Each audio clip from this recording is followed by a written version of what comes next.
Welcome to Innovation and Leadership. I'm Jess Larson. I'm excited to have my friends Ted Richane and Ruth Johnston. They own Consequential. A lot of interesting things in film and impact and philanthropy. Ruth worked on an Oscar-winning film called Summer of Soul. Ted and I go back a dozen plus years for some stuff with my charity, Child Rescue Association. Actually, 14 years, Ted. I just realized. It's a long time. Per you, Jess. So let's start. Ladies first. Ruth, can you tell us a little bit about your career and how you got to this incredible documentary that's now on Disney Plus, Endurance? You guys did with National Geographic. Yeah, of course. Nice to be here. Thanks, Jess. I started like 20-something years ago over in London working on BBC programs, and my career in film and television is all in production. So I worked on everything from prank shows, God help me, to feature documentaries, which is what we're doing now. I had augmented reality, virtual reality. So I worked on Cash Cab way back in the day, many episodes of a long-running formatted series that ended up getting syndicated. I was the head of production of a company called Leopard Films, and then moved to COO of a company called Lion Television, and I was there in Europe for 9 years. And then I moved to Seattle actually for love, Jess, and ended up running Paul Allen's company, Vulcan Productions. So Paul Allen was really one of the first people making impact films for impact. So 23 years of his kind of life was spent working in films, and I ran his company, Vulcan Productions, for 5 years, and ran into Ted Richane, who worked with me there, and he can tell you all about his life, which is very different than mine. And we set up this company called Consequential in the closure of Vulcan Productions to continue that work, really, like an impact-driven and social impact-driven documentary filmmaking. So that's the short version, Jess, of my career. But I've worked on hundreds and hundreds of hours of content in all different kinds of formats, leading us up to the Endurance film, the Endurance documentary, like you said, that's our most recent release, which was with Disney Plus, with National Geographic documentary films on Shackleton's endurance and the finding of the Endurance, mixing those two stories together. So yeah, we worked on that, Ted and myself, for 3.5 years, I think it was, Ted. Is that? Yeah. And we're just finishing everything up now, and it's on Disney Plus. Wow, congratulations. Thanks. You think about somebody like Paul Allen, so iconic, with many billions from starting Microsoft with Bill Gates. Interesting to see him use so much of that money to try and impact the world for better instead of, just buying more Lamborghinis or something, right? Why don't we talk about Summer of Soul just for a minute? Can you tell people what it was and what it was like winning Sundance and winning an Oscar and all this stuff for that film? Yeah, this is the first film actually that Jodie Allen greenlit for us after Paul's passing, and she could see and we could see that it could be really impactful film, and that it was very timely actually. We started it, we jumped in quite quickly. It was for 50 years that this incredible archive of the Harlem Cultural Festival had been in somebody's basement essentially, and they came to us, the producers of the film came to Vulcan Productions and asked us if we might like to jump in and support the film and fund the film along with some others, and then COVID hit.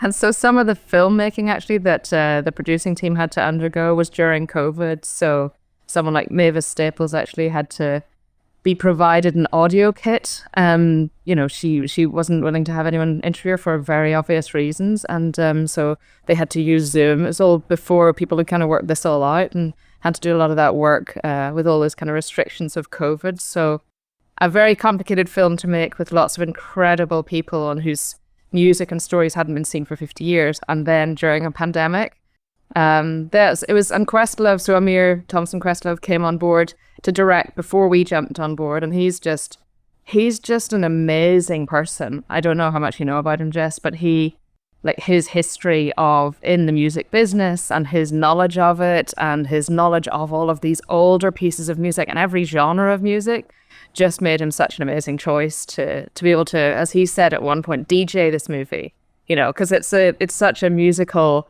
feast. And so he just put that together along with Joe, the producer. I think they did just an amazing job. So yeah, and then it went on to win just so many awards. It really was so well accepted after the big sale at Sundance, and it was just so well received by audiences, both in cinemas and on Hulu as well.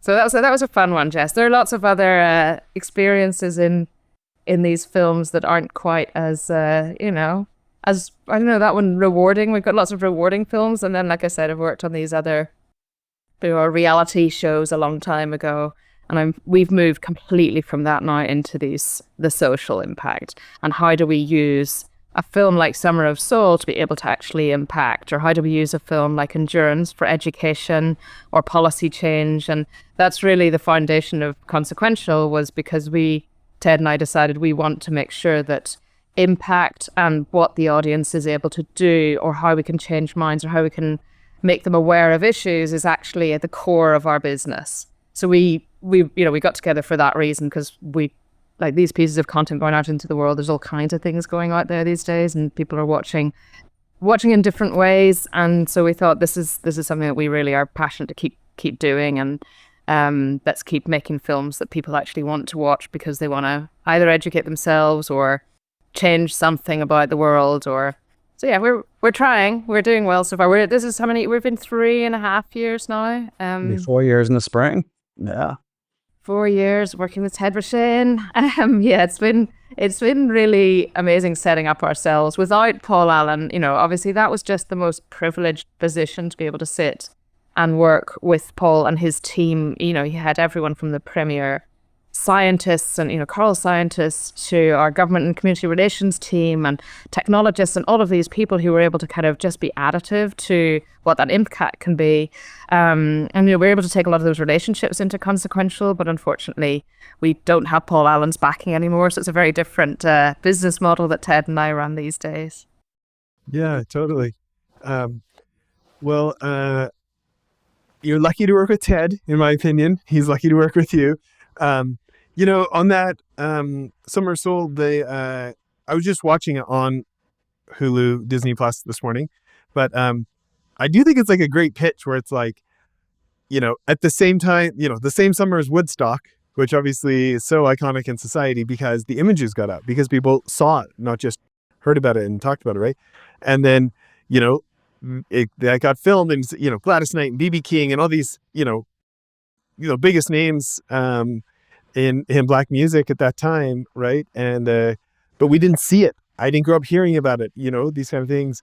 And like it's like you look at those crowds, you're like, holy cow, that happened, and I've never heard of this. Yeah, it is incredible, isn't it? I mean, just the fact that was almost erased. It could have been erased from history if they hadn't kind of passed on the rights. These pieces of media and archive that haven't been saved for future generations, and the amount of history that we could lose, especially that kind of incredible history. It was mind-blowing to see it for the first time whenever the producers came to us and showed us. It was like, I actually went to someone at MoPop, which is the Museum of Pop Culture. It was one of Paul's foundations for experience in music and around pop culture. And I went to the head of that to say, is this real? Because it just felt like, why do we not know about it? So that was one of the first places I went, was to the guy who runs that, to say, have you heard about this? And he said, well, I've heard about it, but I've never seen any of this. So that was kind of a good start for us to understand that this was actually, this, I mean, obviously it's real, but who knows these days? But we did our checking. Well, to me, it illustrates the value of what you guys do, because making things seen plants things in people's memory, plants it in social structure, plants it in pop culture, and there's all these trickle down effects. But if nobody knows about it, if nobody finds out about it, if by not being seen it fades from memory, some really important things don't have the chance to be as helpful as they could. Ted, when we started working together in 2010 on countering child trafficking and human trafficking, it had not been that long since that movie Taken had come out.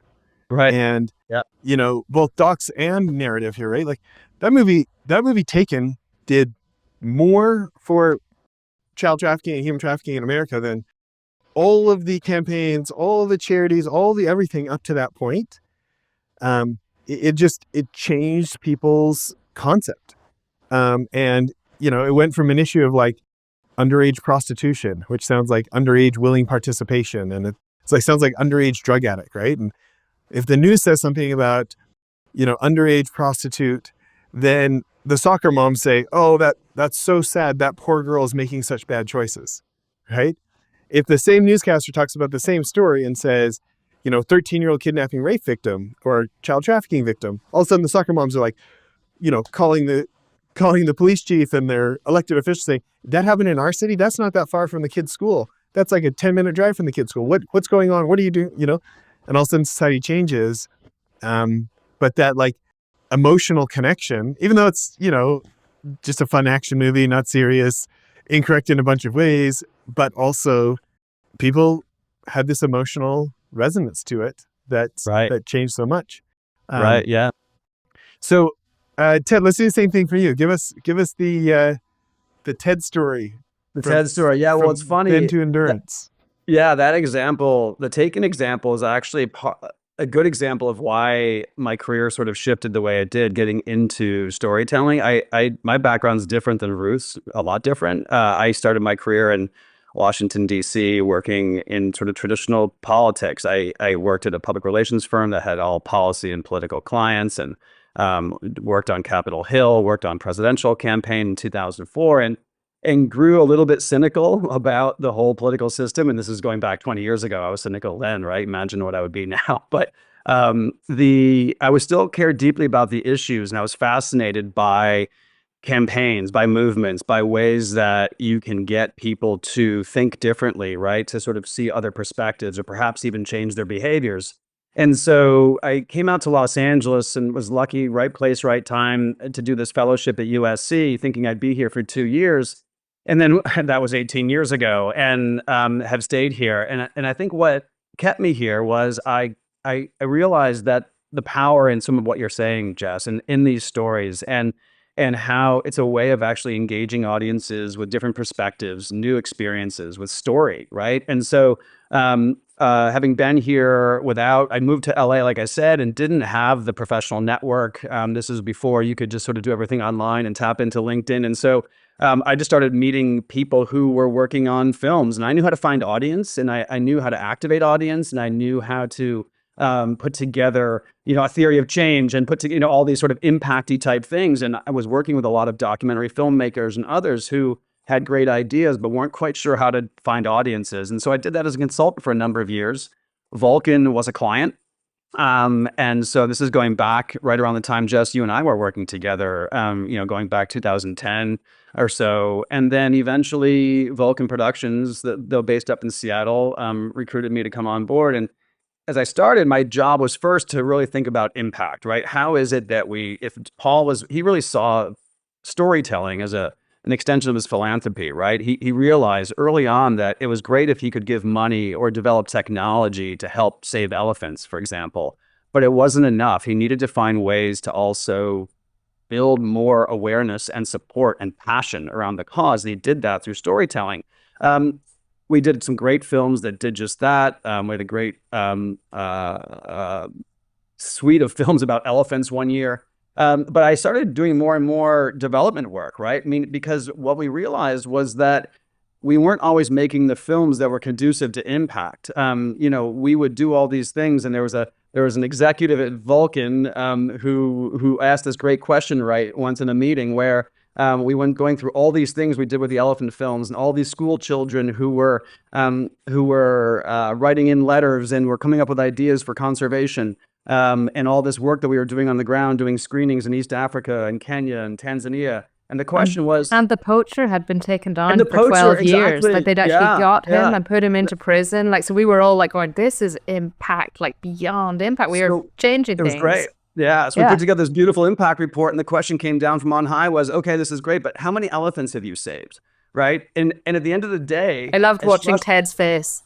As frustrating as it was in the moment, I so appreciate that, right? It's clarifying, right? And so when we think about our work now, it's like any other, I've also been, as you know, Jess, I listen to your podcast a lot, and it's interesting to sort of think about and here, even though a lot of your guests are from different worlds, at the end of the day, a lot of what we're doing here is similar. It's like, okay, we have this big project. I mean, Endurance was it's a startup. It's a giant new company, really, in a lot of ways. You have to build a team, you have to build a staff, you have your funding, if you're lucky. Sometimes in other films, you're raising the financing as you're going. But the objectives are the same, right? The objective, not they're not the same, but the objectives are for one project might be different from another. And so I just got really, really passionate about storytelling and its potential for doing like what you were saying, Jess, to present people with new ideas, new perspectives. And that example of Taken, again, to come back to that, there was no impact campaign to speak of, right? That was attached to that film. It wasn't like there was a call to action at the end of the film that says, okay, Jess, now it's your job to sign this petition and give this money and do this.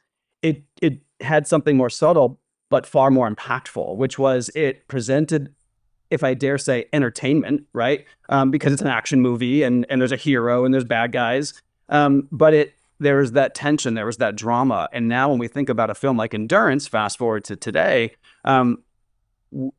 there's great value in the history of what Shackleton did, right? And he's a hero in the UK, but as people learn his story here in the US, people see themselves in it perhaps, or they see something in his perseverance and how he was such an amazing leader. But it was our job to make a really entertaining film, right? National Geographic wanted this film because they thought, okay, we're going to release it in the fall of 2024 around the holiday season. If I'm going to have my kids stay home and watch something, it has to be entertaining. They have to be intrigued. It can't be a documentary where someone's preaching to you and saying, think this or think that. They need to sit back and say, whoa, I did not know that. Or even better yet, how did they do that? Like, how did they get those voices? How did they create that shot? And so, yeah, even though I didn't come up as a filmmaker, I'm learning all the time, right? Learning from creative people. And what I try to bring is to say, okay, what is that objective that we're having? At the end of the day, how do we want to leave the world a little bit differently through making and distributing this film? And then our job is to find the best, most creative people to help us execute on that. Yeah, I was going to say that, Ted. Just the teams that we work with are just that's what makes these films, like with Endurance as well, working with Jimmy Chin and Chai Vasarhelyi, like they're best in class. They make these documentaries about perseverance. I mean, Jimmy himself lives it, and then Chai, just this amazing filmmaker who's created and has just that amazing creative mind. So I always say, like, we work with the most creative people to be able to tell these stories, because that's the best way to get people emotional enough that they'll want to do something. Or like we said, for schools and school children, Ted and I, with this film, we work with a few different companies, but one called Reach the World, who actually live streamed off the ship that went to find Endurance, and it went out to 32,000 students. And we actually went to visit one of the schools and those school children with the teachers, and they really felt so attached to the story. And they're able to talk about teamwork and why it's important, and persevering, and how they want to like overcome stuff. And it was just really like, oh, this is you feel it then, like, oh no, we're doing something that actually is meaningful for an audience. That's not just entertainment. It has to be entertaining, like Ted's saying. But then it's also got that other element of there's curriculum built around this story. It's geography, it's climate, it's it's history. It's got all these different elements to it. And there are a lot of stories like that where you can actually, use the story to be able to get to a mission of a foundation, for example, or which we do a lot of that kind of consultancy work as well with foundations, with platforms, with philanthropists, to be able to help advise on what's the best way for your mission to actually use content to be able to get people to engage in it. And sometimes we actually have said, what, it's not content. That can happen. but hire a lobbyist, right? And we're really honest with people if that's the case, if it's, no, put your money elsewhere. But we've seen it so many times. We've so many case studies of where pieces of content have actually done such a great job. And I know filmmakers hate saying film as a tool, but it is, it is such a great tool to have in your toolkit to be able to use it to educate or to just make people aware of what it is you're doing. Or, I mean, we all know that these days because everybody's watching content on their phones or whatever they're watching it on, whatever way they're engaging in content, the amount of time that people are spending on screen these days is just, just beyond anything else that they're doing, really. So then let's get them where they are. Let's talk to people where they are and talk about good things where they are, and use it for that, rather than, I don't want to name names, but these, just entertainment that's just there where you're watching people do things that are dramatic for the sake of being dramatic or whatever else. We can make and show good content. So let's keep doing that and really encourage filmmakers, documentary filmmakers, to keep doing that, even though sometimes what we're doing is not well funded, or sometimes it's not well acknowledged, I guess, in the kind of big film and big Hollywood. What we're doing is making real stories that are true, that's and that has to continue. I really am I want to make sure that people understand that these are the stories that you should engage in. Sorry, Jess. Well, no, I want to talk more about this because, I have a guy that I look up to who's mentored me a bit here in Park City, $100 million plus company that does a lot of, they call themselves a for-purpose company. They're for profit, but they really are very mission driven in the way they spend their money. It's not just like window dressing, right? And I remember he was talking to me about child rescue, actually, and he said something that his CFO said to their whole team. They're saying like, well, we don't want to be so money focused. I mean, we are, we're really a for-purpose company, da, da, da. And the CFO just interrupted everybody. And she said, people, you need to memorize 4 words. No money, no mission. We need to make as much profit as possible if you want to help the most amount of people. Like, this is not an either or thing.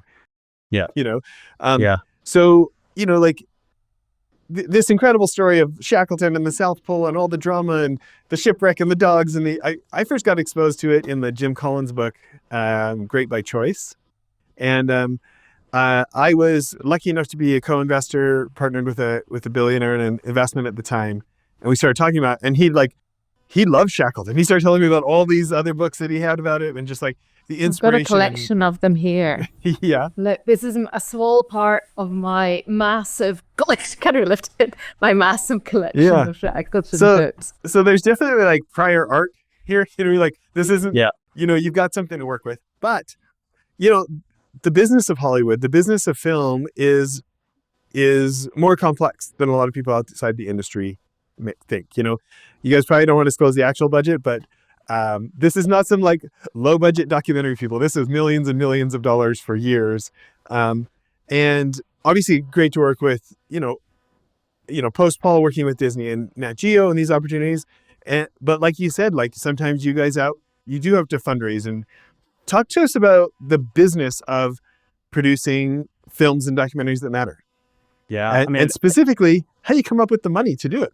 Right. Yeah. It's a great question. Right. I mean, I think it is sort of, as we thread that needle, right, trying to be both to have impact, but also to entertain. There are some projects, right, that like this one, like Endurance, right, where they come up, there's real interest. The timing is right. When the Endurance was found, it was March of 22, Ruth. When Endurance was found. Actually, Ted, just to interrupt for 1 second. Can you tell people the drama of like going out but not really expecting to find it? Like, can you talk about that for a minute? Yeah. Ruth can tell you that story because she can tell you about the 3 days she spent up, not sleeping, between the time that we found out that Endurance was found and the time that the announcement actually happened was, I don't know, Ruth. Yeah, look, Ted, just to be clear, Ted and I were not on that ship going to Antarctic. Right. There was a great team who were on board that ship, but we'd supported that hire, and with a company called Little Dot Studios. So they do a lot of social digital, and Dan Snow, who's this incredible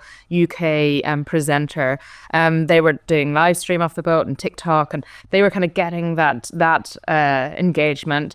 But we actually came on board specifically for the feature documentary and put a team on board, as a co-pro with Little Dot. But honestly, we thought this is a nice development project. And let's being really honest, we thought, they're never going to find the ships 3,000 meters and, under the freezing ice. It was the last time they'd been there, they'd failed. Honestly thought there's no chance that they're going to find it. But little did we know the perseverance they had, and, it makes for a nice film. The fact that they would continue to try and find it.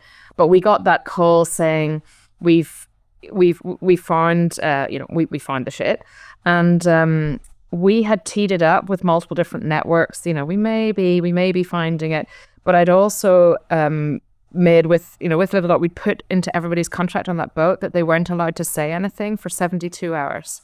So you're doing your live streams, talk about penguins, talk about something that's not the fact that you've just, and for them, imagine they've just succeeded in this mission that they've worked years and years and years on. Don't tell anybody, don't tell your wives, don't tell anybody. And so that I could sell the film. And so that myself and History Hit and Little Dot Studios, we got on the call with, like Ted said, it was 72 hours of negotiation, and which is, like, this is the rare situation for documentary films, that you're in a bidding war with different broadcasters wanting a film.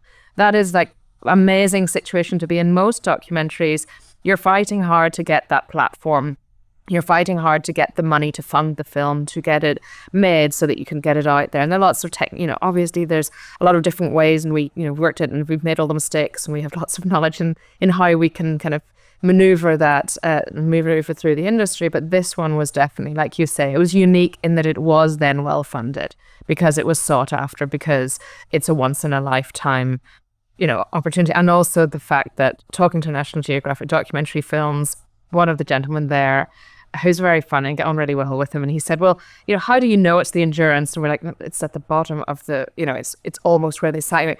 And he said, yeah, but can you not just shine a big light and see the pole star at the back? And it was just, one of my favorite moments was, we called back and we had a Zoom call the next day, and we were able to actually show him that. We'd got that feed from the boat. And so we had this amazing 4K imagery. Right. Yeah. It was like, anything else you'd like? So that was pretty good, pretty fun moment with the commissioner, whenever you're in the middle of this sleepless few days, to be able to actually give exactly the moment that he wants for the film. Yeah. And from there, it just kind of blew out with Jimmy and Chai coming on board then to co-direct, and it was a long process. It took years to weave that story together, and with really good editors. And we were blessed with the fact that we had such a great qualified team on board to tell the story, and also Nat Geo's backing. They just know what they're doing, obviously, and Carolyn Bernstein there. So let's talk about that negotiating for a minute. A lot of our listeners are founder CEOs or investment fund managers, or want to become those things, and negotiating is a big part of their lives. Whether it's negotiating funding, negotiating with a giant client. I love it. Things like this. Tell us about that. You're like, okay, you've got something special, and figuring out the complexities of what's the most money you can get, but the distribution and the impact and the whatever. Ted, what's one of the things that's going through your mind? And then maybe I'll hand it over to Ruth next. Yeah, well, I think it's, for a project like that, one of the things that is really important is going in knowing what success looks like from the beginning, right? And with endurance, and Ruth can tell the story about that negotiation to the extent that she can.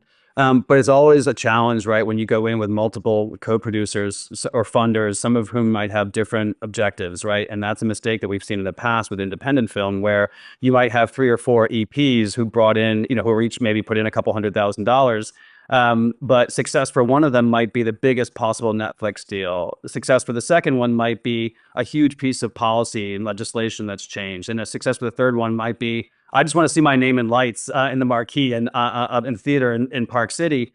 And it's happened a lot where a filmmaker who is scrambling to raise those funds says yes to everything because they're so desperate, right, to get that money in the door to make that film.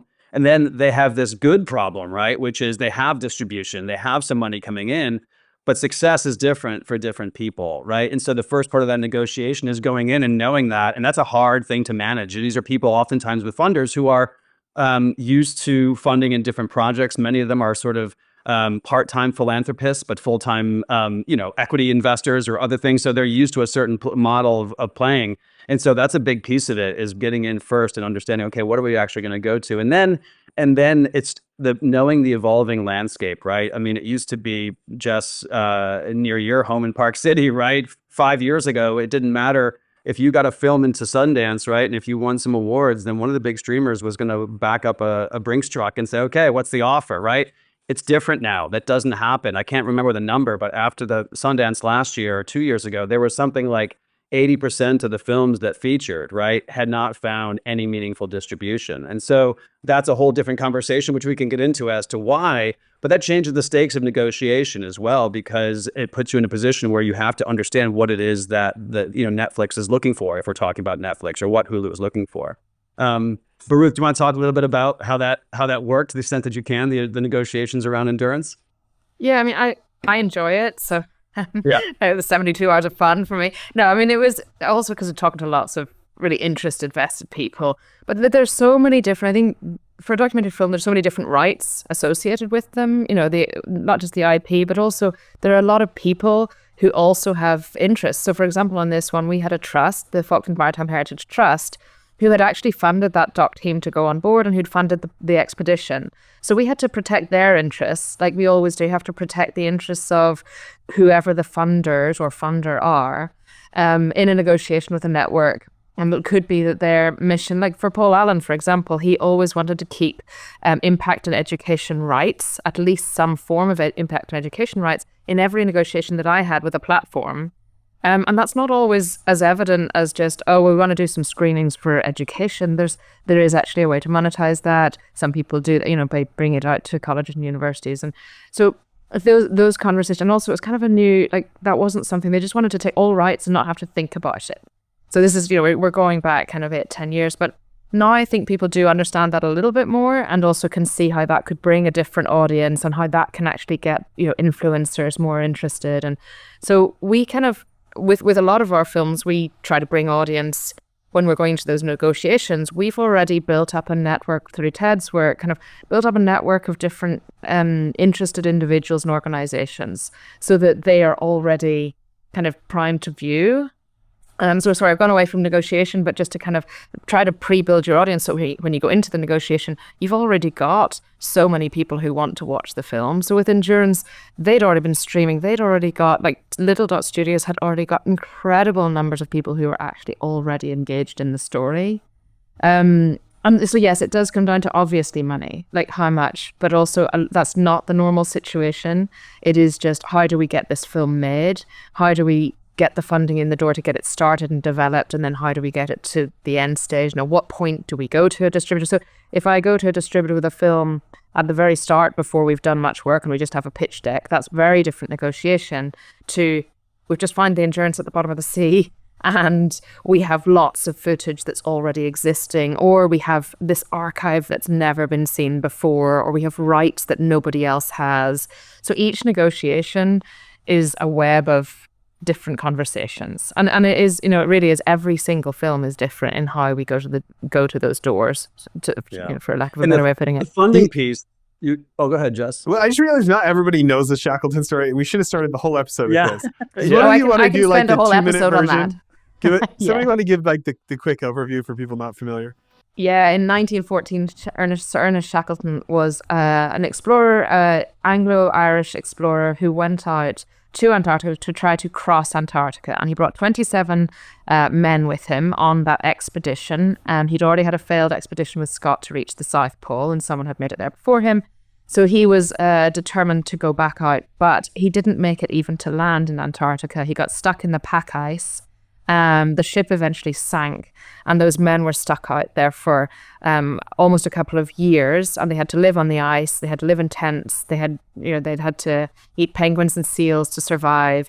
They undertook a long open, the most amazing open boat journey ever. 3 boats went across the sea, and then they took one little boat after that because they still weren't safe. They had to take one little boat onto South Georgia, a journey of 800 miles in a tiny little lifeboat with, that they had to retrofit. And then they got to South Georgia, they got to land, and then they had to do the most incredible crossing of South Georgia, which had never been done before, with no tools and no equipment, to be rescued. Where is South Georgia? Yeah, it's a little bit north of Antarctica. I mean, it is basically, it's an Antarctic climate. It is freezing cold. There was a whaling station there years ago, and that's where they departed from. So that's what they were trying to make it back to. Is that towards Argentina? Which direction is that? That's a good question. I think actually straight north. You come out of it. It really is a little bit of the east Weddell Sea. Yeah, it's off of the Weddell Sea, so east of the coast of South America and East of the southwest of Falklands. Africa. So it's really floating in the middle of nowhere. And so that journey that Ruth was talking about, by the way, not with a GPS, right, where they were literally using a sextant and the stars, in some of the worst seas in the world, right?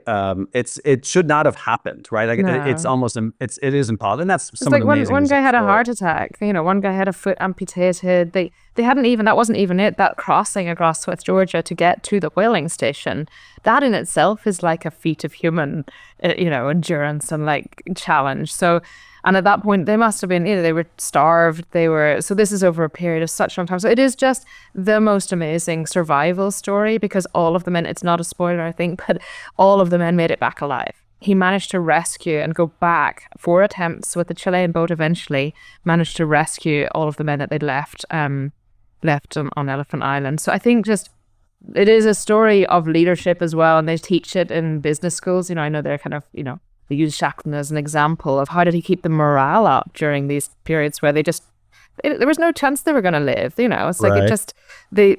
and yet he kept them all doing different jobs. He was able to kind of manage who was in which tent. There are lots of pieces of it that are just fascinating, and they kept diaries. So that's from a filmmaking perspective, they had a filmmaker on board. They had a cinematographer called Frank Hurley. And so the photos and the images, the footage that we use in the film, we recreate parts. But this is real footage that the British Film Institute have preserved and protected.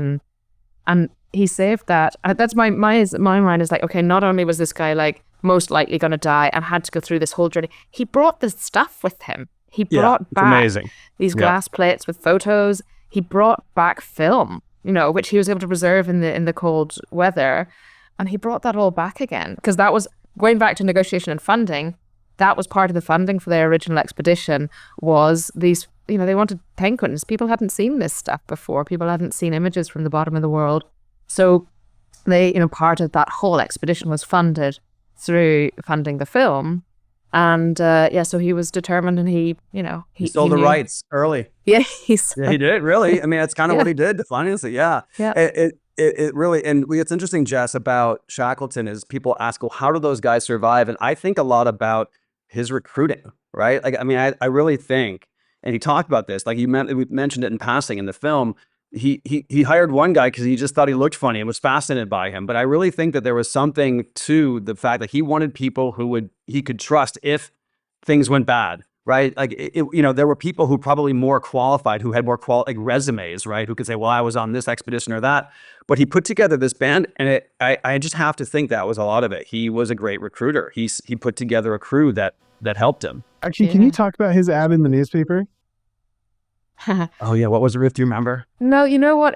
The ad that people put up that kind of notices isn't real. I've learned a lot about fact checking in this, so I'm afraid he did. It's a great story, though. Yeah, no. Well, that one just said anyone, but he did actually put an ad into a newspaper that said anyone welcome to apply. So he did put that in, but there's kind of a famous notice that people say was Shackleton's notice, but he did actually put an ad into a newspaper for people to turn up at his office and apply, and some of them did just like literally kind of were walking down and saw the sign and went, I'll go in there, and they end up on this amazing, like, terrible mission where they nearly die in Antarctica just because, they decided to go into Shackleton's office and he took a liking to them. One guy brought a banjo with him, and that was that they had a lot of music, and they knew that they had to keep themselves entertained. How bored they must have been out there, not only freezing and starving, but the boredom, and it's dark and all the things. So it's just, the whole story is unbelievable. And the diaries, there are a lot of diaries written, which is what we actually used those diaries in to make the film. We used what we could find of voices from 7 of the guys who were on the expedition. So we did a big search for their voices, and then used AI voice conversion technology with a company called Respeecher to actually recreate their own words from their diaries, to have them tell their own stories, which is also another, like, we're constantly changing the tools that we use as filmmakers. And that was really interesting for me as ChatGPT was coming in, and as people are talking about generative AI, to use it in this way where not many people have questioned that this is an ethical way to use it. We got permissions as needed, and Yeah, and we're able to tell the story in a new way. That's you said about the story's, it's 100 and something years old. So to tell it again when it's been told so much, the fact that you're saying not everybody knows the story, we had to appeal to the people who know it and are fanatical about it, and appeal to the people who've never heard of the story before and who just don't know any of it. So that was always kind of part of our editing process, was like, you still need to tell the story. It's like, but everybody knows that, but not everybody knows. So yeah, it was a challenge. Another question I have is, working with a big bureaucracy, large companies can be frustrating and annoying in certain ways, but it can also be pretty awesome in other ways. What were the advantage of Nat Geo and Disney? Yeah, I mean, I can start, and then Ruth, if you want to add. I mean, I think obviously the fact that you do a film like this as a commission, right? And I can come back and talk a little bit more about some of the other films that we're doing is like the opposite, where we're raising the financing and then we're going to get to, if not a finished product, a closer to finished product, and then take it to market to find distribution. But this is one where, because it was a commission, it was even we pitched it to the idea to them, but then once they bought into it, the cash flow was there. So we're not raising money for the airplane and building the airplane as we're flying it, right? We can sort of plan. So that's one obvious benefit, right?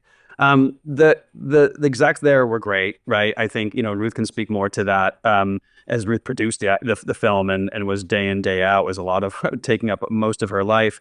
But they understood what we wanted, and we understood what they wanted, but they were great to work with and accommodating and helpful. I think working with a bigger company like that, though, for us, I mean, Nat Geo was such a great, obvious partner. So in addition, the National Geographic Society, right, is a name brand. People love that. They sort of respect it. But also they were able to afford a huge platform for the project. And so the January issue of the National Geographic magazine, which is out everywhere, right, has a big picture of the research vessel that was used to find Endurance. It's a great article detailing a lot of the different things that took place, but also a lot of information that we couldn't get into the film, right? And so had we worked with a different distributor, they wouldn't have had a National Geographic magazine that we all grew up reading, and it's such a household name.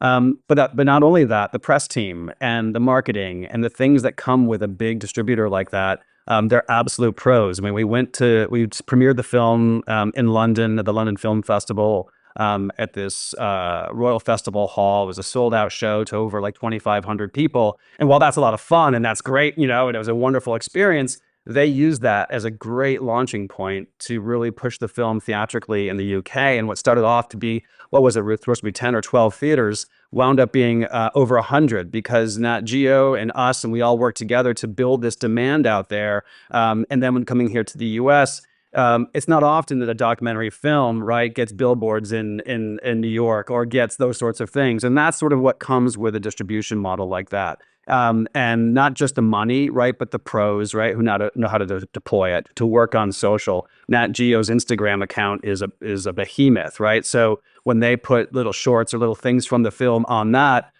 it's almost unparalleled. I don't know any other distributor who could do something like that. So yeah, it was honestly a joy to work with them.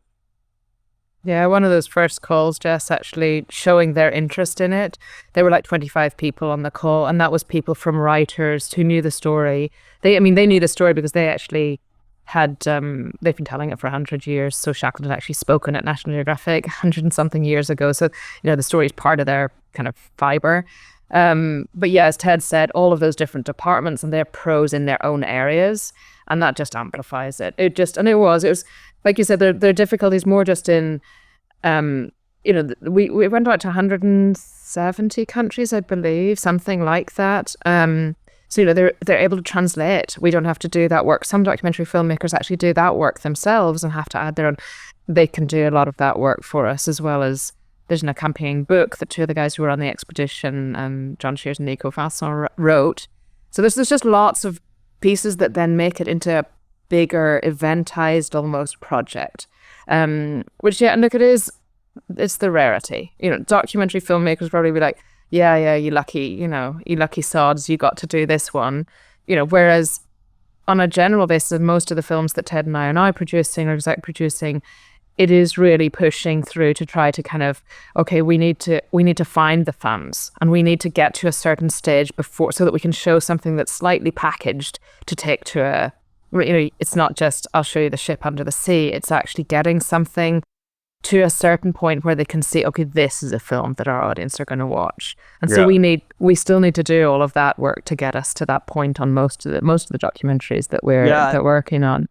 Yeah. And on the, on the funding side, because Jess, you'd asked about that before, it takes different shapes, right? I mean, I think we're working on a film with the Aspen Institute right now where we've raised almost $1 million of all philanthropic dollars, right, to make the film, right? Because those are people, it's following a number of scientists, a great film called 6 Degrees from Science. It's going to be directed by this New York filmmaker named Marilyn Ness.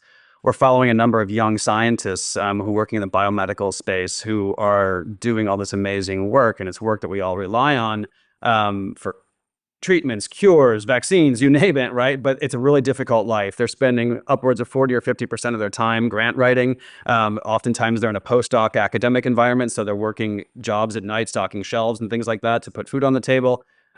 But for a film like that, the idea was, let's go to funders who care about this issue, right, to get it going, as opposed to saying, okay, let's go and try to sell this right away or put together a bunch of equity funders, which we do on other films.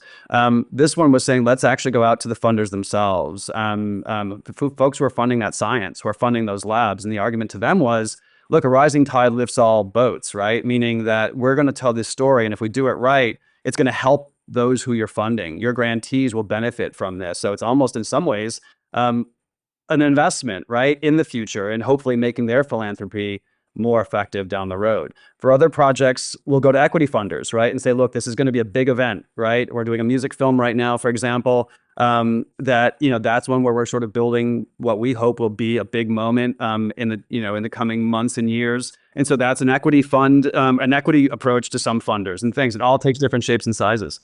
I'm just laughing here because you say a music film, and I know who's in it, and you're underplaying it so much. Yeah, like Jess. A music film. Yes. I know. Yeah. So that's our very... next. I think we talk about kind of an eventized. I just said that about insurance. Yeah, that one hopefully will be that level again of documentary film for multiple reasons. And yet we're fundraising. We right now it is fully funded by philanthropy.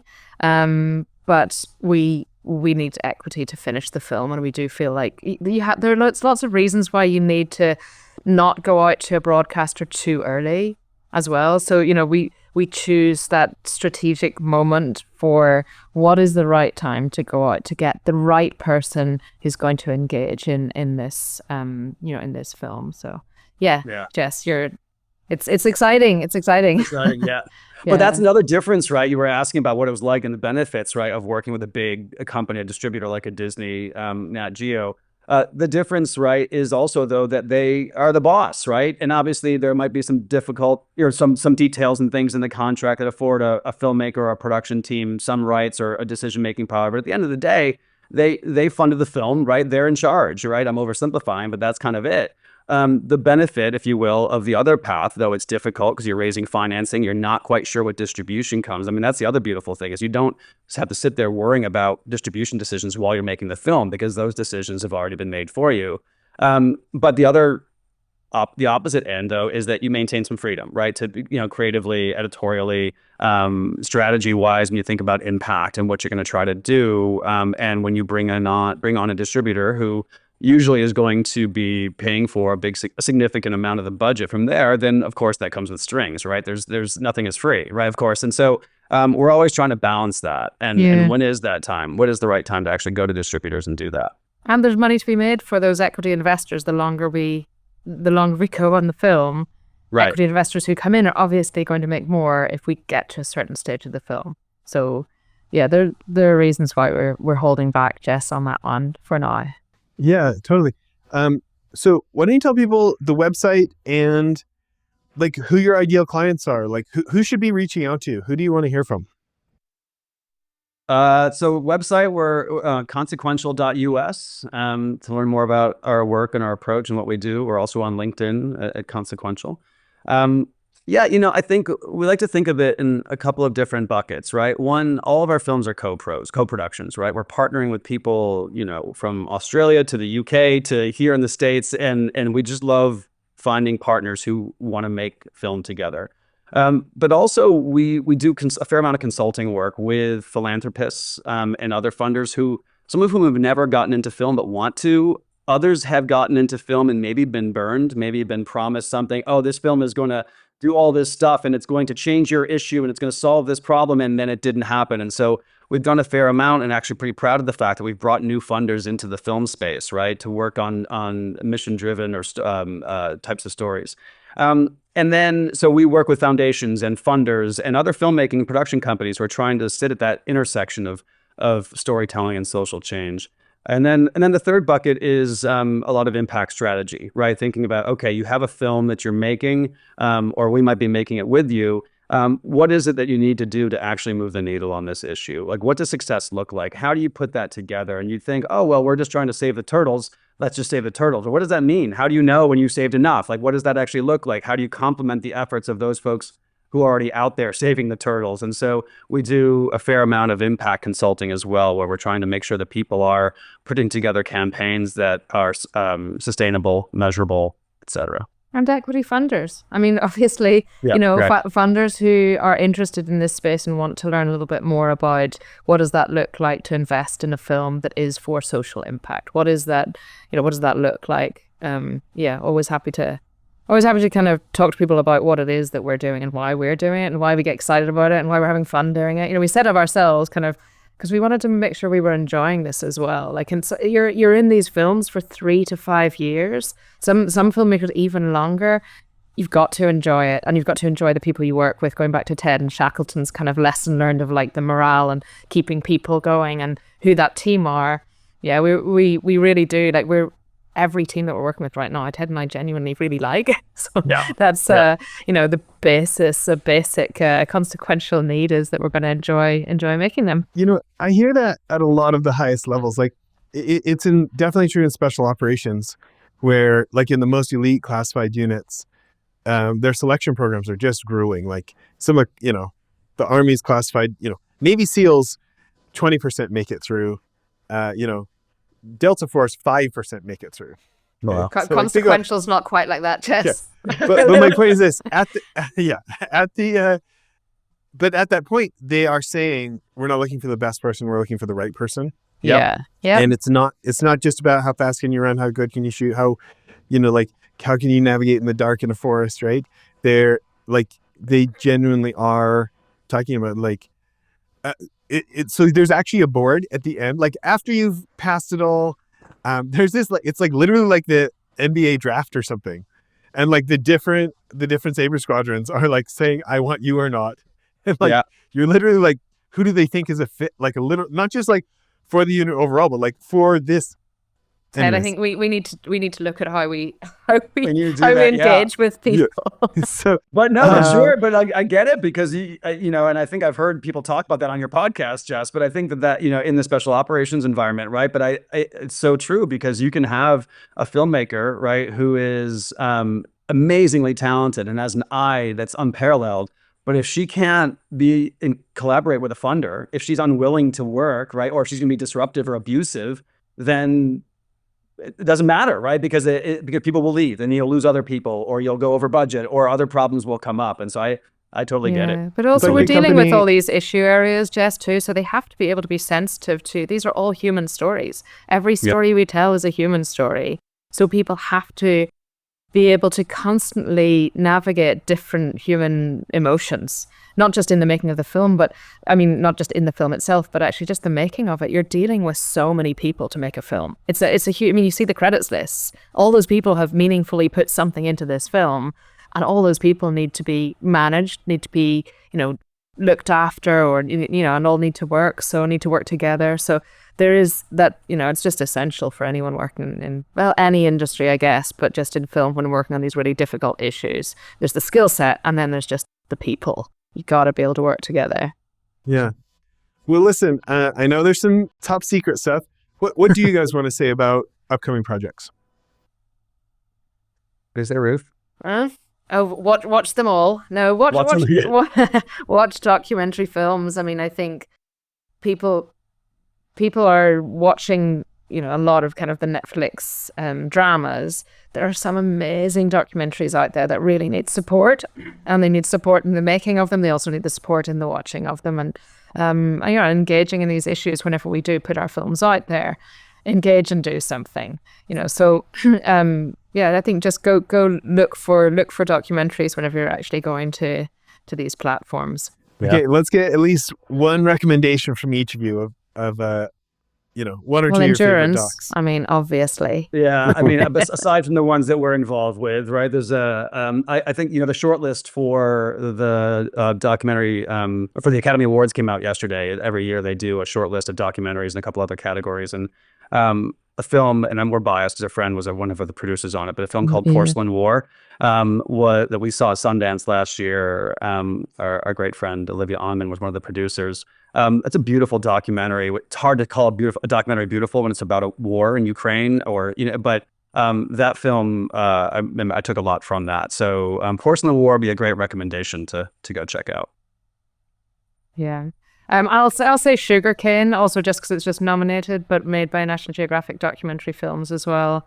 It's getting kind of a lot of, I don't know, just watch it. I won't say what it's about, but there's so many good ones, Jess. That's a hard choice. I wish I'd thought about it before. Yeah. Before you that's asked. Great. Well, Ted, I feel like we need to give a shout out to our mutual friend Meredith Blake, who originally got us all connected. Who brought us together years ago, right? Yeah. Hello, Meredith, if you're listening. Yeah, it's been too long, especially because she lives so close to me. But yeah, we should thank her for bringing us together. Are you shaming Ted? That's a great way to end, Jess. Great way to end the podcast. Right. Let's shame Ted a little bit. This wasn't actually a podcast, Ted. This was an intervention. Yeah, this was an intervention to be. No, but I mean, she's inspirational to me because she's kind of a force of nature in a small package.